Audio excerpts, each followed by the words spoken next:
Hello students, welcome back in my channel SV's English Teaching. This is 7th part of Parts of Speech, and in this part we are going to learn about conjunctions. Conjunctions म्हणजेच उभयान्वयी अव्यय शब्दांच्या जातीपैकी ही 7वी जात 7वा प्रकार आपण शिकणार आहोत. त्याचं नाव आहे conjunctions. What mean by a conjunction? A conjunction is a word that joins or connects words, phrases, clauses or sentences. Conjunctions म्हणजेच उभयान्वयी अव्यय म्हणजे असा शब्द की जो शब्दांना, वाक्प्रचारांना, उपवाक्यांना किंवा वाक्यांना जोडण्याचं काम करतो. Let's see some example. First, words. I like to eat pizza and chips. आता पिझ्झा अँड चिप्स हे दोघंही वर्ड्स आहेत आणि या दोन्ही शब्दांना जोडण्याचं काम अँड या शब्दाने केलेलं आहे. म्हणून या ठिकाणी अँड हा झाला कंजंक्शन, शब्दयोगी अव्यय की जो एका शब्दाला दुसऱ्या शब्दाशी जोडतो आहे. Second, phrases.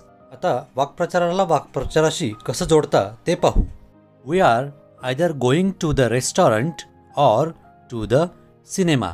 आता to the restaurant or to the cinema म्हणजे रेस्टॉरंट आणि cinema, to the restaurant or to the cinema या दोन फ्रेजला ऑर या शब्दाने जोडलेलं आहे. So or is a conjunction. Then clause म्हणजे उपवाक्यांना जोडण्याचं काम कंजंक्शन कसं करतं ते बघा. I went to visit my friend but she was not at home. आता I went to visit my friend and she was not at home हे दोघंही क्लॉज आहेत आणि ह्या क्लॉजला जोडण्याचं काम बट या कंजंक्शनने या ठिकाणी केलेलं आहे. म्हणून शब्द, वाक्प्रचार, क्लॉज या सगळ्यांना जोडण्याचं काम कंजंक्शन करतं हे लक्षात घ्या. हेच आपण अजून वेगळ्या पद्धतीने सांगू शकतो बघा. वर्ड्स, सेंटेन्सेस, फ्रेजेस, क्लॉजेस यांना जोडण्याचं, जॉईन किंवा कनेक्ट करण्याचं काम कंजंक्शन्स करतात. Let's see some examples again. First, words म्हणजे परत शब्दाला जोडण्याचं काम कसं करतं कंजंक्शन ते बघा. Hari and Ram are brothers. या ठिकाणी हरी आणि राम या दोन शब्दांना जोडण्याचं काम अँड या कंजंक्शनने केलेलं आहे. Second example, 2 and 2 makes 4. 2 आणि 2 4 होतात. 2 and 2, 2 हे दोन शब्द जोडण्याचं काम अँडने केलेलं आहे. तसंच वाक्य कशा पद्धतीने जोडले जातात ते आपण आता बघूयात पुढच्या उदाहरणाद्वारे. Ajay is a good batsman, Virat is a good batsman. आता हे दोन्ही वाक्य एकत्र कसे जोडलेत बघा. Ajay and Virat are good batsman. दोन वाक्यांचं एकच वाक्य केलं अँड हे कंजंक्शन वापरून. त्यानंतर the man is poor, the man is honest. आता हे दोन वेगळे वाक्य आहेत, ते वाक्य एकत्र कसे केलेत, जोडलेत बघा. The man is poor but honest म्हणजे एकाच वाक्यात दोन्ही वाक्य आलेत, म्हणजे दोन वाक्य जोडले गेलेत बट हे कंजंक्शन वापरून. म्हणजे अशा पद्धतीने कंजंक्शन वापरून आपण दोन वाक्यसुद्धा एकत्र जोडू शकतो. There are 7 important conjunctions and I will tell you how to remember them easily. But first look them through the examples. उदाहरणाद्वारे ते आधी आपण बघूयात आणि नंतर ते लक्षात कसे ठेवायचेत हे आपण बघूयात. First, I drank some water for I was thirsty. For, he was tired and hungry. And I can't whistle nor can I sing. Nor, Jay studied hard but he couldn't clear the exam. But do you want tea or coffee? Or I ran fast. 8, I came last. 8, I was hungry so I ate food. So these are the 7 important conjunctions and you can remember them by the first letter. FANBOYS, fanboys. F for, A for and, N for nor, B for but, O for or, Y for it and S for so. Fanboys, remember the word fanboys. Fanboys हा शब्द लक्षात ठेवा. याच्याने तुम्हाला ह्या 7च्या 7 conjunctions सहज लक्षात राहतील. जसं आपण इंद्रधनुष्याचं विबग्योर लक्षात ठेवतो अगदी त्याच पद्धतीने फॅनबॉईज हा शब्द लक्षात ठेवा म्हणजे तुम्हाला हे 7च्या 7 कंजंक्शन्स लगेच लक्षात येतील की जे अतिशय महत्त्वाचे आहे. Remember the word fan boys only.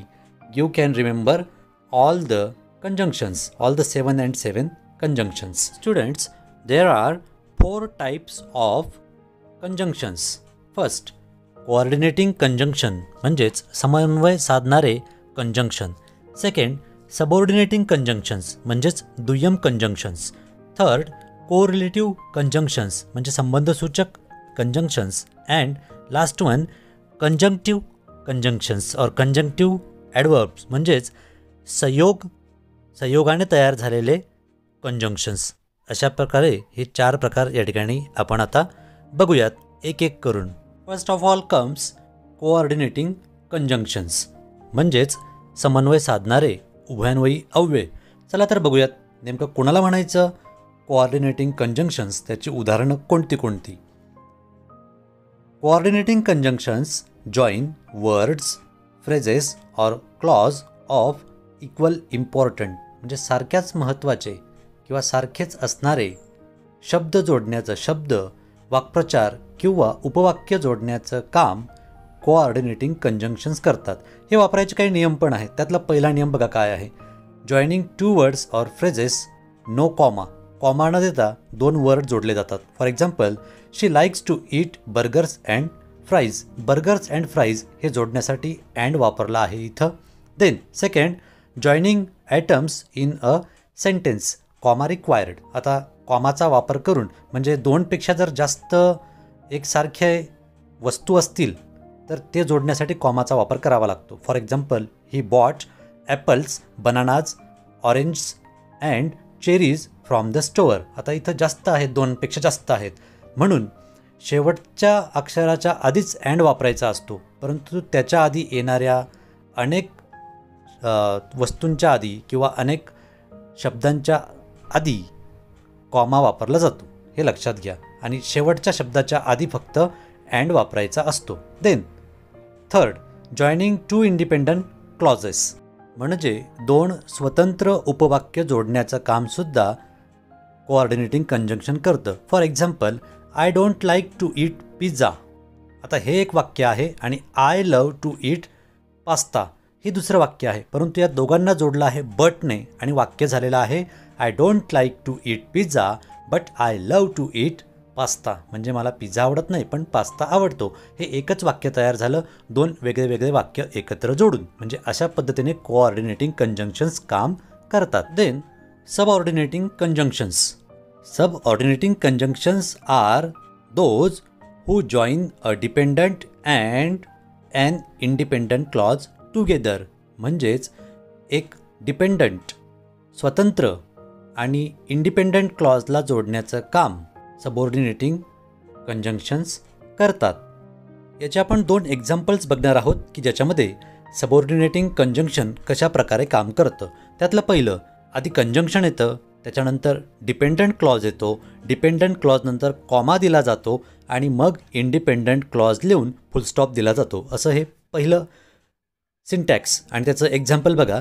Because I have an exam tomorrow comma I have to study all night full stop. असं एक कन्स्ट्रक्शन आहे. आणि दुसरं कन्स्ट्रक्शन बघा कसं.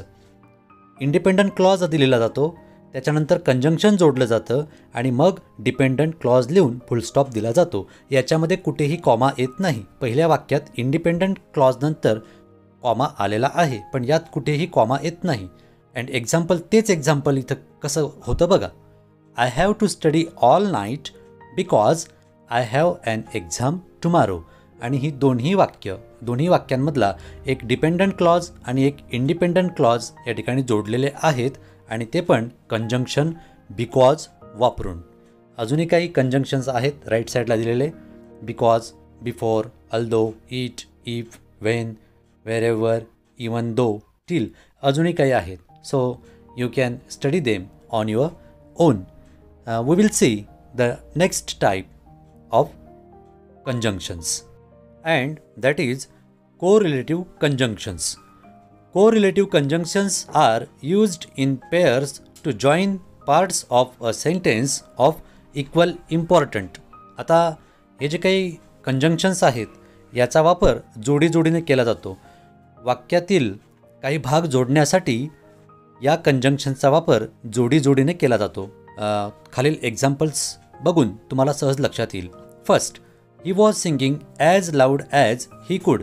या ठिकाणी ॲज हे कंजंक्शन जोडीने वापरून बाकीचे वाक्याचे भाग जोडलेले आहेत.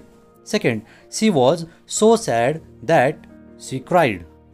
ती इतकी दुःखी होती की ती रडायलाच लागली. आणि हे वाक्यातले भाग जोडण्यासाठी सो दॅट हे कंजंक्शन्स वापरलेले आहे. त्यानंतर last, I don't know whether to make rice or pizza. Whether or असे जोडीजोडीने जे कंजंक्शन्स वापरले जातात त्यांना को रिलेटिव्ह कंजंक्शन्स असं म्हणतात. अजून याचे उदाहरणं आहेत either or, whether or, neither nor, both and, not only but also, such that, no sooner than, as, scarcely, when. अजून काही जोड्या आहेत अशा उभयान्वयी अव्ययांच्या म्हणजेच कंजंक्शन्सच्या की ज्या आपण वाक्याचे भाग जोडण्यासाठी वापरतो. Then the last type of conjunction is conjunctive adverb. आता conjunctive adverbs means adverbs act like conjunctions. जे काही क्रियाविशेषणं आहेत हे क्रियाविशेषणं उभयान्वयी अव्ययाचं काम करतात. त्या ठिकाणी त्या कंजंक्शनला कंजंक्टिव्ह ॲडवर्ब्स असं म्हटलं जातं. And joint independent clause in a sentence. याच्याद्वारे इंडिपेंडंट क्लॉज जोडण्याचं काम केलं जातं. आता या ठिकाणी सुद्धा दोन पद्धतीने ते आपण लिहू शकतो वाक्य. हे दोन उदाहरणावरून तुम्हाला सहज लक्षात येईल. Look at the examples. The first sentence and its syntax. कसं स्ट्रक्चर आहे बघा त्याचं. आधी इंडिपेंडंट क्लॉज, नंतर सेमिकोलन, कंजंक्टिव्ह ॲडवर्ब आणि त्यानंतर इंडिपेंडंट क्लॉज येतो. For example, I love to visit London, however it takes very long to get there. आता दुसरं उदाहरण बघा. याच्यामध्ये independent clause, full stop, conjunctive adverb, मग कॉमा आणि मग इंडिपेंडंट क्लॉज दिला जातो. Example, I love to visit London, full stop, however it take very long to get there. आता दोघांमध्ये बदल काहीच नाही आहे. फक्त वरच्या याच्यात सेमिकोलन वापरलेलं आहे, पण सेमिकोलन नंतर हाऊ एव्हरचा एच कॅपिटल काढलेला नाही, तो खालच्या वाक्यामध्ये कॅपिटल काढला आहे. आता हाऊ एव्हर हे कंजंक्शन आहे त्या ठिकाणी वापरलेलं. तसेच अजून काही कंजंक्शन्स आहेत. Accordingly, besides, finally, hence, likewise, nonetheless, similarly, therefore असे अजून पण आहेत. ते तुम्ही तुमच्या सवडीने अभ्यासू शकतात. So in this way we have learned about the conjunction and its types.